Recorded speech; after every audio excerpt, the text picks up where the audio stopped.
ಒಂದು ನಾಡಾಗಿದ್ದು ಇಲ್ಲಿ ಎಲ್ಲ ಹಲವಾರು ಸಂಘ ಸಂಸ್ಥೆಗಳು ಹುಟ್ಟಾಗಿದ್ದು ಅದೇ ಒಂದು ಪ್ರತಿ ವರ್ಷದಂತೆ ಈ ವರ್ಷವೂ ಕೂಡ ನಮ್ಮ ಸಂವಿಧಾನ ಶಿಲ್ಪಿ ಅಂಬೇಡ್ಕರ್ ವೃತ್ತದಲ್ಲಿ ಅಂಬೇಡ್ಕರ್ ಭವನದ ಮುಂದೆ ಎಲ್ಲ ಗ್ರಾಮದ ದೇಶಾಭಿಮಾನಿ ಮಿತ್ರರ ಸಮ್ಮುಖದಲ್ಲಿ ನಾಡು ಕಂಡಿರತಕ್ಕಂತಹ ನಮ್ಮ ದೇಶ ಕಂಡಿರತಕ್ಕಂತಹ ಅಪ್ರತಿಮ ದೇಶದ ಹೆಸರನ್ನು ಪ್ರಪಂಚನಾದ್ಯಂತ ಪ್ರಸಾರ ಮಾಡಿರ್ತಕ್ಕಂತಹ ಸಾಕಾರ ಮೂರ್ತಿಗಳ ಪೂಜೆಗಳೇ ನಾವು ಇಲ್ಲಿ ಭಾಗಿಯಾಗಿರುವುದು ನಮ್ಮದು ಒಂದು ಸೌಭಾಗ್ಯ ಅಂತ ಭಾವಿಸಿಕೊಳ್ಳಬೇಕು. ಯಾಕಪ್ಪ ಅಂತಂದ್ರೆ ಬುದ್ಧ ಒಂದು ಸಮುದಾಯಕ್ಕೆ ಸಂಬಂಧಿಸಿದರೆ,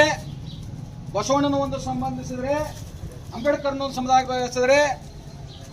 ಈ ಮೂರೂ ಕೂಡಿಕೊಂಡು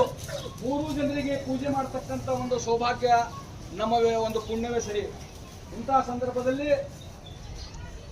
ಭಾರತ ಮಾತೆಗೆ ಗೌರವ ನಮನ ಸಲ್ಲಿಸುವ ಆಗಮಿಸಿರುವ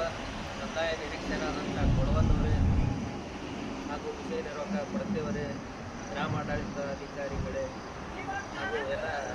ಹುಬ್ಬಳ್ಳಿಯ ಆಪರೇಟರೇ, ಪತ್ರಿಕಾ ಮಾಧ್ಯಮದವರೇ, ಇವತ್ತಿನ ದಿವಸ 29ನೇ ಸ್ವಾತಂತ್ರ್ಯ ದಿನವನ್ನು ಆಚರಣೆ ಮಾಡುತ್ತಾ ಬಂದಿದೆ.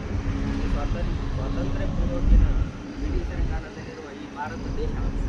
1947 ಆಗಸ್ಟ್